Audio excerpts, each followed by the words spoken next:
क्या आपको भी प्रॉब्लम फेस होती है कि रिसीव की स्पेलिंग में सी के बाद आई आता है कि ई आई आता है? बिलीव में एल के बाद आई आता है कि एल के बाद ई आई आता है? ऐसे मल्टीपल प्रॉब्लम आप भी फेस करते हैं, क्योंकि ये सिर्फ 4 सेंटेंसेस 4 वर्ड्स नहीं है, ऐसे और भी वर्ड्स हैं, जैसा कि आप देख सकते हैं अचीव, कंसीव, डिसीव, परसीव, नीज। मल्टीपल वर्ड्स हैं जिसकी स्पेलिंग में आप कंफ्यूज होते होंगे कि सी के बाद आई आता है कि एल के बाद आई आता है। मैनी कंफ्यूजन होता है। यदि आप भी ये प्रॉब्लम फेस कर रहे हैं तो आज आपके लिए मैं 2 रूल्स लेकर आया हूं जो आपको ये डाउट इजीली क्लियर कर लेगा। So let's begin. So rule number 1 कहता है कि किसी भी स्पेलिंग में ज्यादातर सी के बाद ई आई आता है।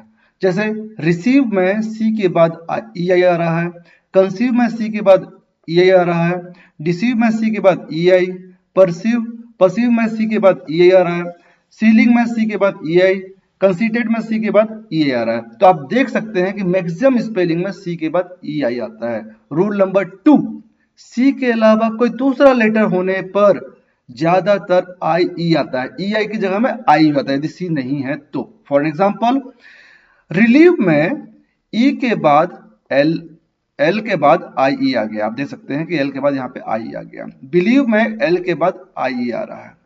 अचीव में एच के बाद आई आ रहा है। फील्ड में एफ के बाद आई आ रहा है। फ्रेंड में आर के बाद आई आ रहा है। सेम नीस में एन के बाद आई आ रहा है।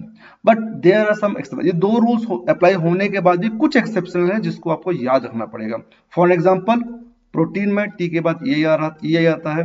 वियर्ड में डब्ल्यू के बाद ई आई आता है। वेन में वी के बाद ई आई आता है।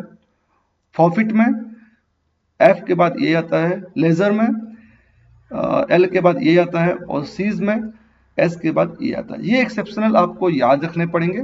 बाकी 2 रूल्स आपके रूल नंबर 1 सी यदि आता है तो मैक्सिमम वर्ड्स में ये आता है, और यदि सी के अलावा कोई दूसरा लेटर होने पर आई ई आता है। आई होप आपको ये अच्छा लगा होगा, और मिलते हैं हमारे अगले वीडियोस में। तब तक के लिए बाय बाय, टेक केयर।